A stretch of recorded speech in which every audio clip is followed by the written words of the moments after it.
Salut les copains, aujourd'hui on se retrouve pour l'épisode numéro 823 de l'After Zappimage. On va débuter avec une anecdote qui concerne Mario Balotelli. C'était il y a exactement 9 ans, jour pour jour. Super Mario évoluait en première ligue du côté de Manchester City. C'était 24 heures avant un derby face à Manchester United. Il était chez lui et il l'a expliqué quelques années plus tard. Il s'ennuyait, donc il a eu une idée, tirer des feux d'artifice depuis la fenêtre de sa salle de bain.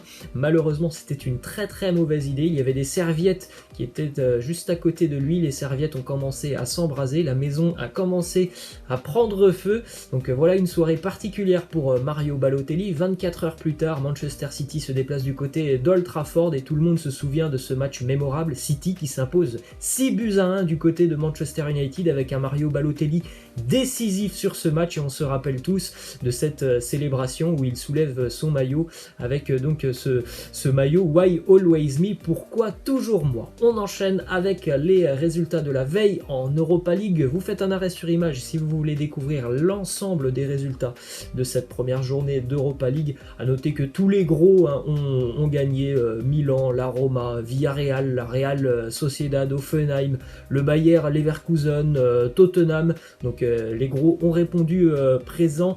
Hier, nous, on se concentre sur les deux équipes françaises engagées en Europa League. Les Aiglons de Nice se déplaçaient du côté de la Bay Arena pour affronter Leverkusen. Ça s'est très mal passé pour l'OGC Nice, sévèrement battu, 6-2.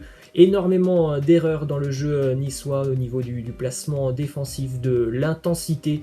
Il n'y a rien de bon dans ce match des Aiglons. Une lourde défaite pour les hommes de Patrick Vieira pour leur retour en Coupe d'Europe, évidemment à ce niveau, face à une équipe qui connaît très bien la Coupe d'Europe comme Leverkusen. Tu ne peux pas faire autant d'erreurs. Petite statistique sur l'OGC Nice qui n'avait jamais encaissé plus de 5 buts dans un match en compétition européenne. Et au-delà de ça, c'est aussi la première fois qu'une équipe française concède autant de buts sur un match d'Europa League depuis sa création en 2009. Ça n'était jamais arrivé qu'une équipe française encaisse 6 buts. C'est chose faite pour les Aiglons. Une petite statistique, on va dire, qui est réjouissante pour Nice. Malgré la défaite, c'est encore une fois qu'Amine Gouiri a fait un bon match, il a fait ce qu'il a pu aussi tout simplement, et depuis le début d'année c'est quand même un joueur impressionnant avec Nice. Il trouve du temps de jeu, ce qu'il n'avait pas forcément du côté de Lyon, et il trouve de la confiance, ce qui lui permet de s'exprimer positivement sur le terrain avec depuis le début d'année 8 matchs, 4 buts, 2 passes décisives. C'est assez intéressant. Certainement que Lyon peut commencer à nourrir des regrets. Autre résultat en Europa League, c'est Lille qui vient sauver l'honneur des clubs français. Une seule victoire cette semaine pour les clubs français, que ce soit en Ligue des Champions ou Europa League. C'est celle du LOSC qui s'impose hier en République tchèque du côté de Prague face au Sparta Prague, 4-1. À noter la grosse prestation de Youssouf Yazice, auteur d'un triplé. C'est vraiment bien pour le LOSC de démarrer de cette manière, de cette campagne d'Europa League. On rappelle qu'il y a quand même de sérieux clients dans le groupe lillois, avec notamment le Milan et le Celtic. On enchaîne avec du côté de l'Olympique de Marseille une déclaration de Mathieu Valbuena qui a donc été décisif face à l'OM. Et on rappelle que Mathieu Valbuena, il intervient maintenant une fois par semaine sur la radio RMC, et il s'est exprimé juste après le match. C'était hier. Il nous a dit du côté de Marseille, j'ai vu peu d'âme dans cette équipe, je n'ai pas vu de personnalité, je n'ai pas vu d'entraide entre eux, je n'ai pas vu de leader. Alors bon, on va pas le contredire, il y avait beaucoup de manque du côté de l'Olympique de Marseille. On enchaîne avec une déclaration de Valentin Rongier qui nous dit: on a un peu de mal à se situer sur le terrain, on a rechangé de système par rapport au dernier match de Ligue 1 face à Bordeaux.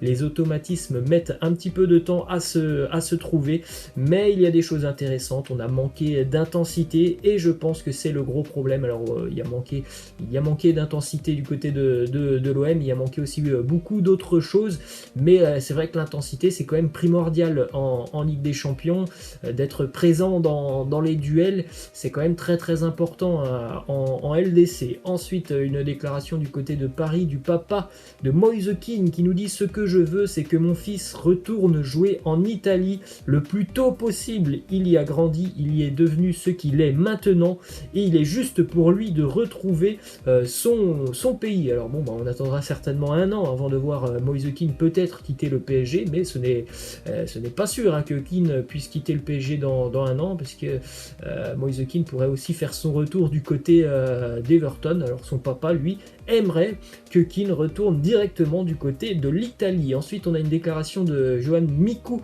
consultant sur la chaîne L'équipe. Il nous parle de Mbappé, il nous dit qu'il doit progresser dans le petit jeu, les petits périmètres. Platini et Xavi, ils ont raison, dès que Mbappé ne passe plus en vitesse, c'est fini. Il n'y a pas un truc qui change. Si ces mecs-là parlent de cette manière, il faut qu'ils l'impriment dans sa tête. Alors oui, c'est vrai, Kylian Mbappé doit progresser parce qu'il base beaucoup de son jeu sur sa vitesse, mais après, dès lors que ça ne passe pas, c'est vrai que ça se complique un petit peu quand même pour Kylian Mbappé. Direction Madrid maintenant, avec beaucoup d'infos et de déclarations avant le Classico de demain face au Barça.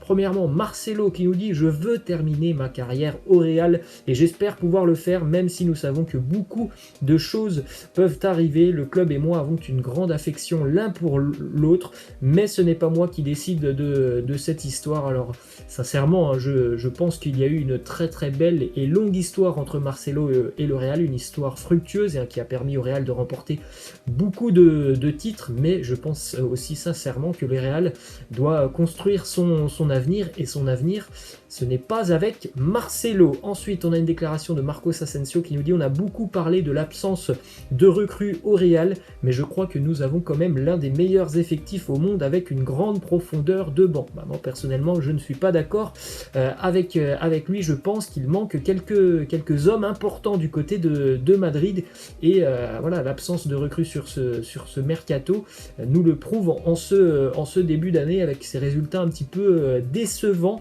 voire même très très décevants. On jette un petit coup d'œil aux joueurs qui seront absents pour le Classico demain: Eden Hazard évidemment, Dani Carvajal et Martin Odegaard. Ensuite, on enchaîne avec ces infos qui nous viennent d'Espagne, mais ça a été repris un petit peu partout. Le Real Madrid pense déjà à virer Zinedine Zidane. Il y a un ultimatum qui est prêt pour Zinedine Zidane, c'est de renverser un petit peu la situation demain face au Barça et puis la semaine prochaine face à Gladbach. Zidane va jouer son avenir sur ces deux matchs qui sont importants, évidemment. Le Classico, c'est très très important pour le Real en Liga, et puis face à Gladbach, il faut absolument que le Real prenne des points pour ne pas se retrouver déjà largué dans son groupe de Ligue des Champions. Il semblerait que des noms soient déjà sortis du côté de Madrid. Si jamais Zidane venait à quitter le club dans une semaine, on a Raúl qui est l'entraîneur de la Castilla, et puis Mauricio Pochettino qui est libre de tout contrat. Ça fait même la une du quotidien AS aujourd'hui. D'ailleurs, c'est aussi la une du quotidien L'équipe.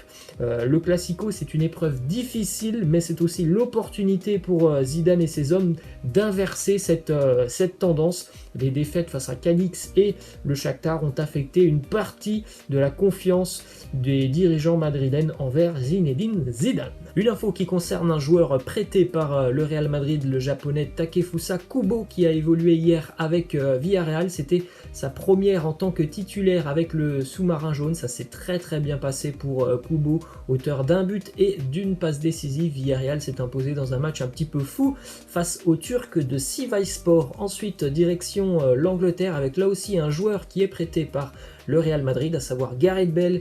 Sur son retour à Tottenham, il nous dit: j'avais envie d'être aimé et apprécié, je donnerais tout pour ce maillot. Tottenham a gagné hier face aux Autrichiens de Linz, et Gareth Bale était titulaire pour sa première, pour son retour avec les Spurs. Il a joué 1 heure, il a été décisif sur un but des Spurs, un but contre son camp. C'est lui qui amène quasiment ce but contre son camp. On poursuit avec cette petite info qui concerne Everton. Les Toffees vont se déplacer dimanche à Southampton, et Carlo Ancelotti a annoncé l'absence de James Rodriguez pour ce match. Ensuite, on a quelques petites images assez insolites. Hier, une info qui concerne le match entre Hoffenheim et l'Étoile Rouge de Belgrade. Dejan Stankovic, entraîneur de l'Étoile Rouge de Belgrade, a été expulsé. Il était donc en tribune, évidemment, il n'y avait pas de public, donc ça ne lui a pas posé de problème à l'entraîneur serbe qui a pu énormément crier sur ses joueurs.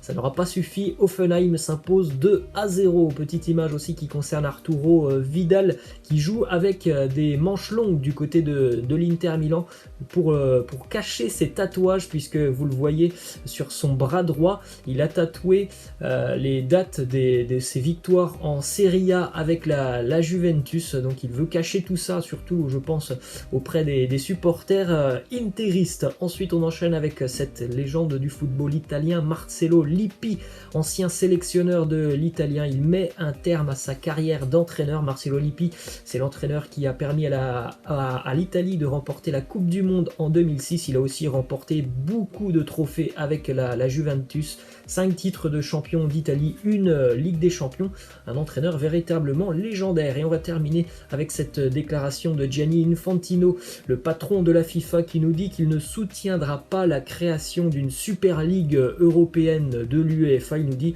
en tant que président de la FIFA, je ne m'intéresse qu'à la Coupe du Monde des clubs et pas à la Super League. Voilà les amis, c'est la fin de cet After Zappy Match. Je vous laisse et je vous dis à ce soir. Ciao.